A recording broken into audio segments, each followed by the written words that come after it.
નમસ્કાર ખેડૂત મિત્રો, ન્યૂઝરૂમ પાલિતાણા યુટ્યુબ ચેનલમાં તમારું સ્વાગત છે। શું તમે ખેડૂત છો? તો આ માહિતી તમારા માટે ખાસ ઉપયોગી છે। ગુજરાત સરકાર ખેડૂતો માટે 5 લાખની સહાય આપી રહી છે અને એમાં પણ ગુજરાતના પશુપાલક હો તો એમના માટે પણ મોટી સહાય 5 લાખની સીધી તમારા બેંક ખાતામાં જમા થશે અને 2026-27માં આ યોજના અમલમાં મૂકવામાં આવી છે। તો ખાસ માહિતી હું તમને આ વિડીયોમાં દેવાનો છું, તો પૂરેપૂરો આપણો વિડીયો જોઈજો એટલે સંપૂર્ણ માહિતી તમને સમજાઈ જશે। અને ચેનલમાં નવા છો તો પ્લીઝ ચેનલને સબસ્ક્રાઇબ કરવાનું ભૂલતા નહીં, જેથી કરીને નવી માહિતી તમારા સુધી પહોંચતી રહે। ખેડૂત મિત્રો, એસબીઆઈ પશુપાલન લોન યોજના વિશે આ આર્ટિકલમાં વિગતવાર માહિતી આપીશું। આ લોન યોજના ખેડૂતો અને પશુપાલકો માટે સતત એક મહત્વનું આર્થિક સાધન બની રહ્યું છે। 2026-27માં કેટલીક નવી સવલતો અને ફેરફારો થયા છે જે આ વ્યવસાયને વધુ સરળ અને નફાકારક બનાવે છે। પશુપાલન એ ગુજરાતના ખેડૂતો માટે આજે પણ એક મુખ્ય આવકનું સાધન છે અને એસબીઆઈની આ યોજના આ વ્યવસાયને પાંખ આપવાનું કામ કરી રહી છે।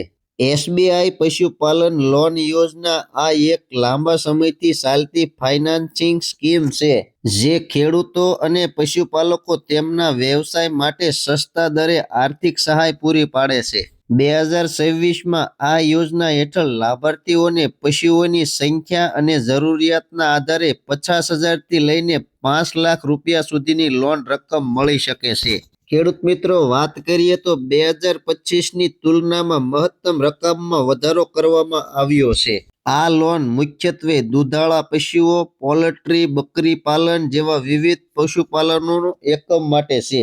એસબીઆઈ પશુપાલન લોન કયા ખેડૂતને મળવાપાત્ર છે? આ સહાય તમામ ભારતના ખેડૂતો, પશુપાલકો, યુવા ઉદ્યોગ સાહસિકોને મળવાપાત્ર છે। એસબીઆઈ પશુપાલન લોન યોજનામાં કેટલા રૂપિયા મળવાપાત્ર છે? તો લોનની રકમ છે 50,000થી માંડીને 5 લાખ સુધી મળવાપાત્ર છે। 2026માં એસબીઆઈ પશુપાલન લોનનો સૌથી નોંધપાત્ર ફાયદો છે કે તે હવે વ્યાજ દરમાં રિબેટ છૂટ સાથે આપવામાં આવે છે, જે ખૂબ જ સ્પર્ધાત્મક અને સસ્તી બની છે।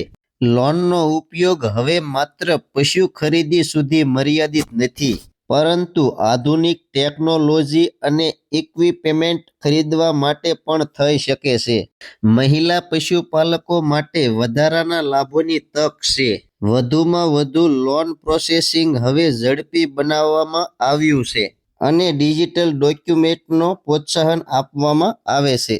ખેડૂત મહિલા લાભાર્થીઓ માટે મહિલા ઉદ્યોગ સાહસિકો માટે વ્યાજ દરમાં વધારાની 0.25%થી 50% છૂટ મળી શકે છે। ખેડૂત મિત્રો, એ પણ જાણી લઈએ કે 2026માં અરજદારની ઉંમર 18 વર્ષથી 65 વર્ષની વયના ભારતનો નાગરિક હોવો જોઈએ। અરજદાર પાસે પશુપાલનનો ઓછામાં ઓછો 2 વર્ષનો અનુભવ અથવા તો આ વ્યવસાય માટેની યોગ્ય તાલીમ હોવી જોઈએ। ક્રેડિટ સ્કોર સિબિલની મહત્વતાપૂર્ણ વધી છે। 650+ સ્કોર વધુ અનુકૂળ ગણાય છે। અરજદાર કોઈ બેંકનો વર્કફુલ ડિફનર ન હોવો જોઈએ। પશુપાલન માટે ન્યૂનતમ જગ્યાની જરૂર છે, પરંતુ લીઝ પરની જમીન પણ પ્રોજેક્ટ શરૂ કરી શકાય છે જો લીઝ એગ્રીમેન્ટ ઓછામાં ઓછા 5 વર્ષની હોવી જોઈએ। ખેડૂત પશુપાલન મિત્રો, લોન લેવા માટે કયા ડોક્યુમેન્ટની જરૂર પડે છે, સંપૂર્ણ માહિતી તમને આપી દઉં। દસ્તાવેજોમાં અરજદારનો આધાર કાર્ડ, પાન કાર્ડ, રહેઠાણનો પુરાવો, આધાર લાઇટ બિલ અને અરજી ફોટો આવશ્યક છે। પશુપાલનનો અનુભવ સાબિત કરતો પુરાવો, જૂના પશુઓના દસ્તાવેજ, તાલીમ પ્રમાણપત્ર હવે ખૂબ જ જરૂરી છે। જમીનના કાગળો, 7/12 અથવા લીઝ એગ્રીમેન્ટ જો જમીન ભાડે હોય તો આવશ્યક છે। વ્યવસાય યોજના અને ક્રેડિટ ઇતિહાસ રિપોર્ટ સિબિલની નકલ હવે સામાન્ય રીતે માંગવામાં આવે છે। બેંકનું સ્ટેટમેન્ટ છેલ્લા 6 મહિનાનું જરૂરી છે। 2026માં લોનની લઘુત્તમ રકમ સામાન્ય રીતે 50,000 છે અને જ્યારે મહત્તમ રકમ સામાન્ય પશુપાલક માટે રૂપિયા 5 લાખ સુધીની છે। જો કે સંગઠિત ફાર્મ અથવા ઈપીઓએસ ના સભ્ય માટે આ મર્યાદા રૂપિયા 10 લાખથી પણ વધુ હોઈ શકે છે। લોનની અંતિમ રકમ, પ્રોજેક્ટ રિપોર્ટ, પશુઓની કિંમત, બાંધકામ ખર્ચ, અરજદારની ચૂકવણી ક્ષમતા અને કોલ લેટરની હાજરી પર આધારિત છે. આ હતી ગુજરાતના પશુપાલકો અને ખેડૂતો માટેની યોજના. તો માહિતી તમને કેવી લાગી કોમેન્ટ બોક્સમાં કોમેન્ટ કરજો. ચેનલમાં નવા છો તો ચેનલને સબસ્ક્રાઇબ કરવાનું ભૂલતા નહીં, જેથી કરીને નવી માહિતી તમારા સુધી પહોંચાડતો રહો. હવે મળશું એક નવી માહિતી સાથે. ત્યાં સુધી બધાને જય જવાન, જય કિસાન, ભારત માતા કી જય.